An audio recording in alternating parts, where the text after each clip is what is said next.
দবকাৰ সৰুপথাৰ খকনজুৰিত দেখা ভয়ংকৰ ঘটনা।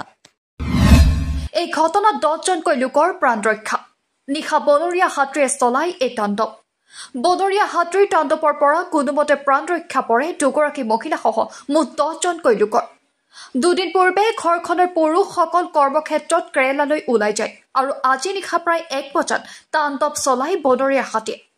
খাদ্য সামগ্ৰী খোৱাৰ লগতে ঘৰখন সম্পূৰ্ণৰূপে চূৰ্ণ বিচূৰ্ণ কৰে। আতংকৰ মাজেৰে পাৰ কৰে ঘৰখনৰ লোকে। নিশাই বন বিভাগৰ লোক উপস্থিত হৈ পোৱালিসহ বনৰীয়া হাতীটোক পাহাৰলৈ খেদিবলৈ সক্ষম হয়। আনহাতে জানিব পৰা মতে এবছৰ পূৰ্বেও এই ঘৰখনত তাণ্ডৱ চলাইছে বনৰীয়া হাতীয়ে। এটা ঘৰৰ ব্যৱস্থা কৰি দিয়াৰ বাবে চৰকাৰক কাটৰ আহ্বান জনাই ঘৰখনৰ মহিলাগৰাকীয়ে।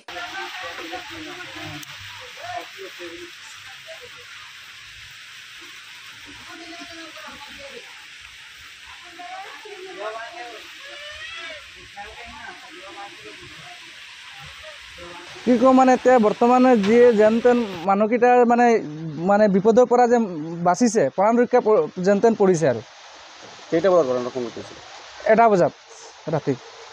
কেইজন আছিলে হাতী? হাতী দুটা আছিলে, এটা পোৱালি এটা ডাঙৰ হাতী। আৰু ঘৰখন কি সম্পূৰ্ণৰূপে ভাঙিছিল?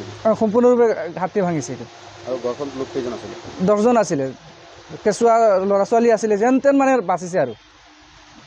আৰু মতা মানুহ নাছিলে? মানে মতা মানুহ এজনো নাছিলে, মাইকী মানুহ সৰু সৰু ল'ৰা ছোৱালী আছিলে।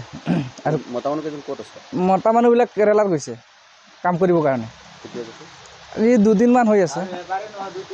আজি ৰাতি মানে 1টা বজাত হাতী আহিছে, এটা ডাঙৰ আৰু এটা পোৱালি হাতীটো আহিছে। তাৰপিছত আমাৰ ল'ৰা ছোৱালী লৈ পেলাই যেন তেন জীৱন ৰক্ষা কৰিবৰ কাৰণে যেন তেন ওলাব পাৰিছোঁ। আৰু আমাৰ ঘৰত মতা মানুহ কোনো নাই, চব কেৰেলা গৈছে কাম কৰিবৰ কাৰণে। কেতিয়া গৈছিলে? এই কালি 2 দিনমান হৈছে। আৰু 2 দিনমান হৈছে ঘৰৰ পৰা ওলাই পেলাই কালি পাইছে তাত জাগাত, কামৰ জাগাত কালি পাইছে। কালিৰ পৰা কাম ধৰিব।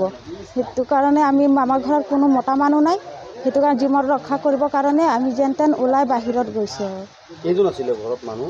ঘৰত ল'ৰা ছোৱালী লৈ পেলাই আমি 10জন আছিলোঁ। 10জন? কোনো পুৰুষ মানুহ কোন আছিলে? হা? পুৰুষ মানুহ কোনেও নাছিলে? নাই, কোনো নাই আছিলে।